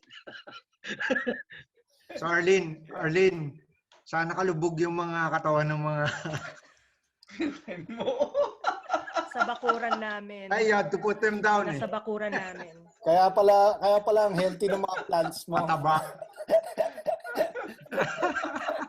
Bukashi. Galing system. Dami kong, I must say, ang okay itong series nung inaano natin. Gagaling ng mga guests natin. Gagaling. Here's a question I'll throw out. What are some words of wisdom to other fellow instructors out there that are just beginning to teach or teaching and pursuing that direction? What are some insights that you could share?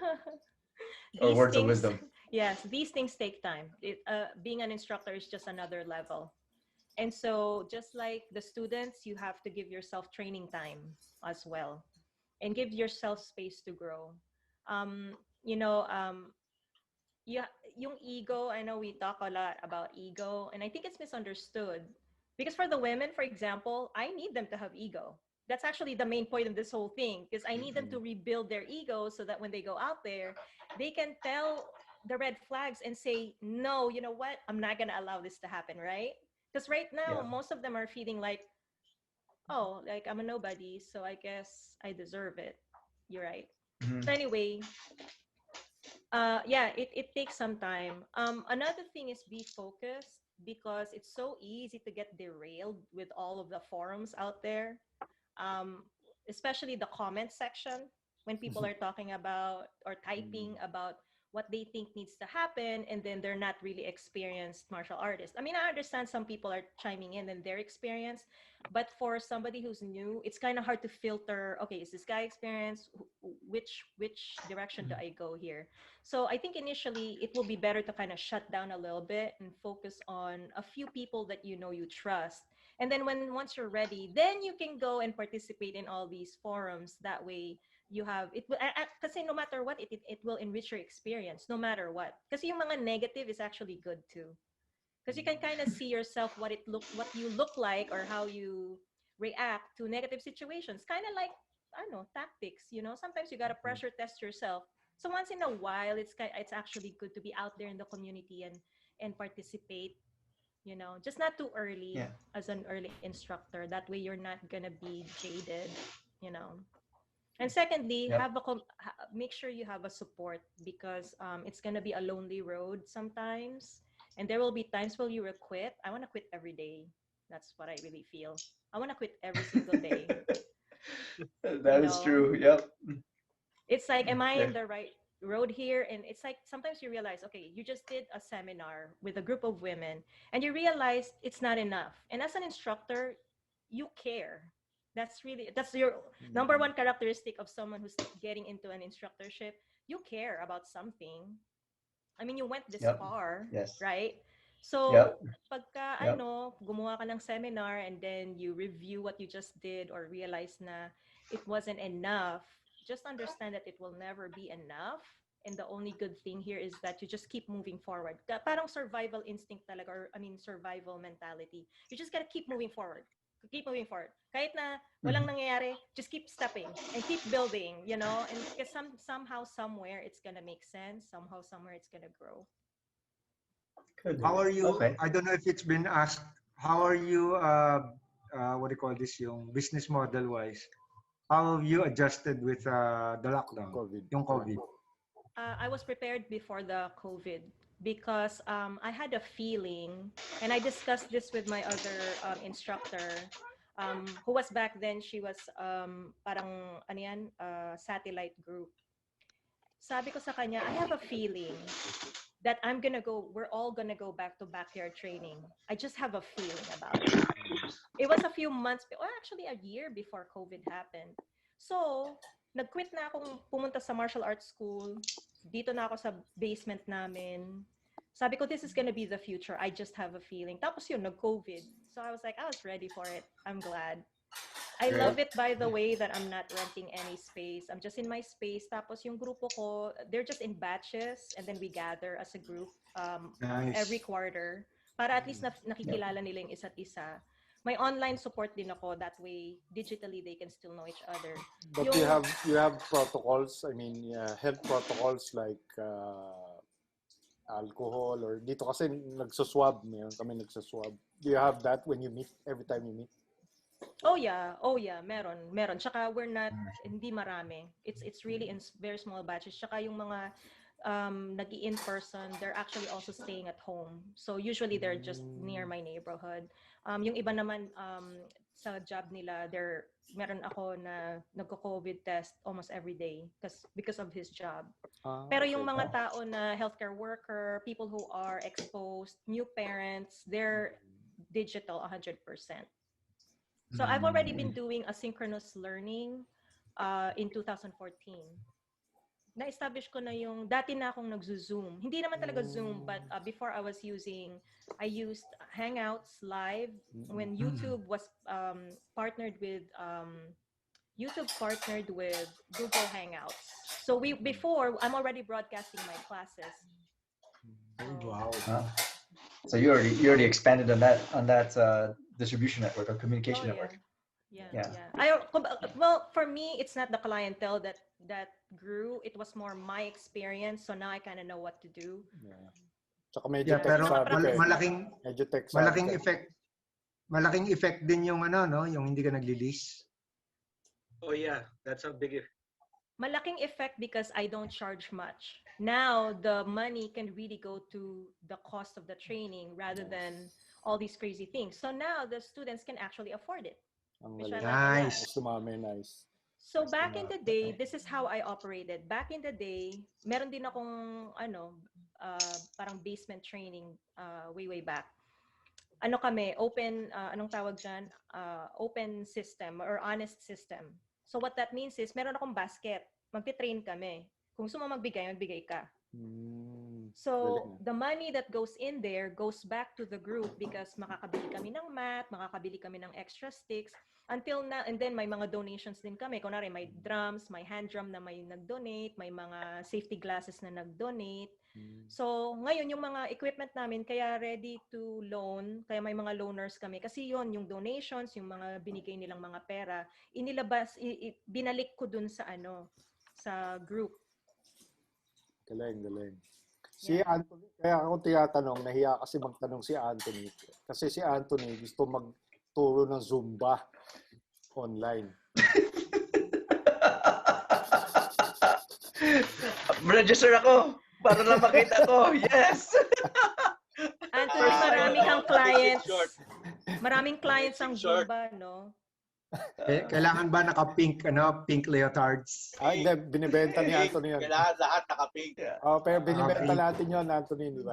Si Kuya Paul, parang tahimik din eh. Hindi din nagtatanong eh. Baka may kailangan itanong si Kuya Paul. Busy kumakain eh. Nandito ako, kumakain. Sabi, Nagugutom eh. Nagugutom ako na. Pumunta sa baba. Anong ulam mo? Wala ka mahiya. Anong ulam mo? Teka. Ano nga ulam? Munggo with ano tawag Isda. dito? Isda. Hindi, beef. Walang adobo. Pwede ba May malunggay. May Ay, malunggay siya. Marami akong Yeah. malunggay. Actually, Yun. yung kaibigan ko humingi ng malunggay sa bakuran ko. In return, pinagluto ako. Arlene, So, question lang. Sige. Anong na-miss mo sa Pilipinas? Marami. Yung tricycle, yung amoy ng jeep, amoy ng traffic. yung pwede kang makiihi kasi nagko-community kami, kahit kumatok ka, makikiihi ka o offeran ka pa ng tubig. Namimiss ko yung yung gratitude tsaka yung ability na mag-reach out. Kasi doon pag may tinulungan ka, parang ay naku, salamat, ganyan. Noon nung nurse ako, pag may tinutulungan ako, binibigyan ako ng harvest nila kasi just the mere fact that I stayed with them, bibigyan ako ng mangga, bibigyan ako ng ulam. I miss that kasi dito iba din, masyadong disengaged. I mean, sa pamilya ko, I don't have an issue. Pero out there, medyo mahirap magkaroon nga ng community. Tsaka yung, alam mo yun, yung basta na lang kakatok ng bahay nyo, makikikain. Yung kapatid ko kasi, meron akong kapatid, yung mga kalaro niya, lahat ng kalaro niya, pinapakain na sa bahay namin sa umaga. Nakaka-miss yung mga ganon. Tsaka yung simpleng buhay, tapos pandesal. Tsaka yung umaga, nakaka-miss yung umaga. Alam mo yun. Wala kayong pandesal dyan? Meron. Wala. Sa California, alam ko meron eh. Ibalasa. Pero, Balasa dito. Pero, to tell you the Walang sa pawis yun. Wala kang third-degree burns trying to bring it home to your kitchen in the morning. Exactly. Wala sa brown bag. Yun yung Wala sa brown bag and third-degree burns. Yeah. Saka noon, naaamoy mo na sa neighborhood pagka umaga nagluluto. Naaamoy mo na eh. Pero to tell you honestly, kahit kami dito, namimiss na namin yan. Iba na yung pandesal ngayon. Hindi na katulad nung bata tayo. Iba na yung pandesal ngayon, after an hour, matigas na. Hindi katulad dati, next day, malambot pa, matamis. Diba? Dati kasi ginagamitan nilang margarine yun eh. Kaya masarap. Star margarine. Alam mo, wala na. Nalala niyo nung bata tayo, yung may nagpupot-pot. Pot-pot. Pot-pot ng pandesal. Yeah. Wala na. Wala na nga sumisigaw ng wala po. Tsaka yung taho at saka yung, alam niyo noon, meron pa naman. ilang years na yung sapatos mo kasi merong sapatero. Sapatero, yeah. Tapos merong, sumisigaw yun eh. Oh, tsaka yung ano, pwede rin siya minsan mag-ayos ng payong. Oo. Alam mo wala na. Naalala niyo ba nung bata tayo yung ano, yung may kakatok sa'yo pag merienda time? Yung may mga palitaw. Ay, yung mga Mga kakanin. Oh. Wala na nun. Wow. At saka alam mo, Man. nawawala na. Wala na yung mga, which is sad, no? I think environment. Wala na mga tutubi. Wala na masyado. Wala na Inubos masyado. kasi na ang generation natin eh. Yeah. Sa papapalo. Inubos natin eh. Kakahuli. Yeah. So, Ma'am Arlene, thank you very much po Ali sa magandang message na binigay niyo sa amin. Sa napakasayang interview. Marami kami natutunan sa inyo for taking on how we should treat each other. Ika nga, so sa mga estudyante natin, being instructor to ourselves. So, yun. So, very enlightening po sa perspective namin as a man. And to the other interviewee, sa mga kaibigan natin, sa mga kuya natin, any one messages you would like to share to Ma'am Arlene? Great interview. Thank you for sharing. Thank you for the time. By the way, before we wrap up, Arlene, maybe share where people can reach you if they're interested to reach out and connect with you out in your area. Yes, thank you. And thank you everyone for inviting me. My website is www.trainpikiti.com, and you'll find my contact information in there if you want to find out more about FMA, train or Pikiti. Also on Facebook, you can look up Swift of the Blade, and that's the community for the women. If you would like to take part of FMA Exchange, there's also a page for that. It's at support FMA Exchange, and you'll be able to see the updates for the women's support group. Thank you. Ako, sobrang akong thankful sa guest natin ngayon kasi ang galing eh.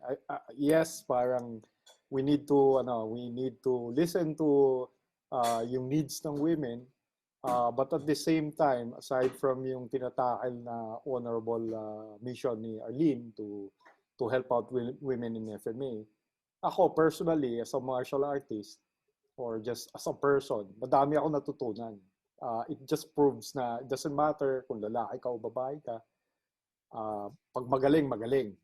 At the same time, tama din yung sinabi ni Hubert, very refreshing yung point of view ng babae, especially an educator, an organized educator. I think yung mga tinuro mo ngayon dito sa pinag-usapan natin will help out women, the FMA community, and even men in general. I mean, everyone. Kasi you are very articulate, well organized, and it seems that it's not just your personal ego that runs, but it's actually knowing the problem, knowing systems, and knowing how to fix those systems, and knowing how to teach individuals. So all those things, very thankful ako. Thank you. Okay, ako naman. Salamat Arlene for joining our discussion here. So sa mga nanonood ho, maganda ho, marami kaming napag-usapan, marami kayong matututunan. We discuss a lot of things. I know minsan-minsan nagkakatuwaan kami dito, but in reality, there's a lot of good points that you can take home. Just from structuring how to teach, we touch on women's self-defense and different points of view. Very educational. This is a very, very educational interview. You will learn a lot. Sana po yung mga Pilipina sa Pilipinas ay manunood at makibagahe sa nangyayari ngayon sa atin. Kagaya ng napag-usapan kanina, ito po ay samahan ng para sa ikauunlad at para matuto tayo ng tama saka yung good values ng mga Pilipino. Salamat ulit, Tuhon Arlene. Sino pa? Ako, sandali. Ako.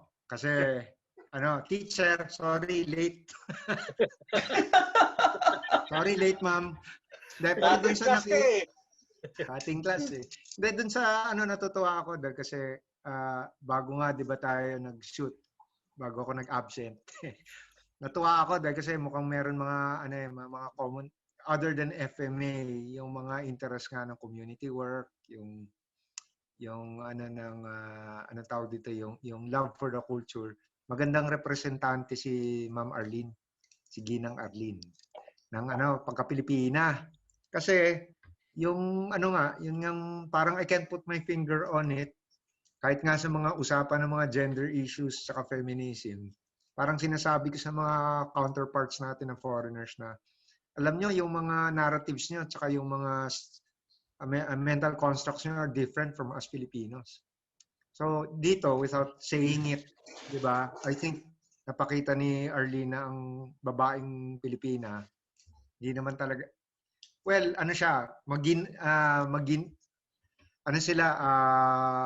they're not really delicate. Kaya nga tayo mga members ng Takose. Takosa. Yeah! Takosa Warriors! Takosa Warriors. But without di ba? Hindi, ibig sabihin yung maganda kasi di ba yung reason nga, di ba, kaya tayo nagsamahan dahil yung pangit na ugali ng Pilipino. Alam na lahat, pero parang nakakalimutan na natin yung magandang ugali. But she's a very good representative of yung tunay na Pilipina. Not from the lens of yung mga foreigners. Not from the lens of yung Maria Clara, yung mga Spanish. Yung lakas nga ng Pilipina, ilaw ng tahanan. So, thank you. I would like to thank you, Arlene, for representing. Yan lang. Represent. O naman. Represent. Last words. Galing. Last words. Wala last words si Arlene. Arlene, Last yung words. Last word. Maraming pong salamat sa inyong lahat sa pag-iimbita sa akin dito sa sa inyong show, at ako'y inyong nakapanayan pero meron din akong natutunan. At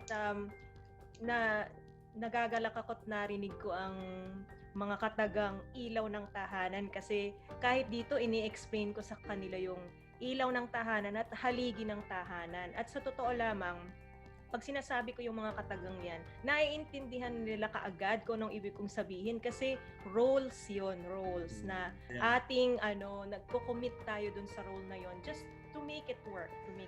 Kasi meron talaga tayong kanya-kanya nating kakayanan. So marami pong salamat. Sana'y maulit muli.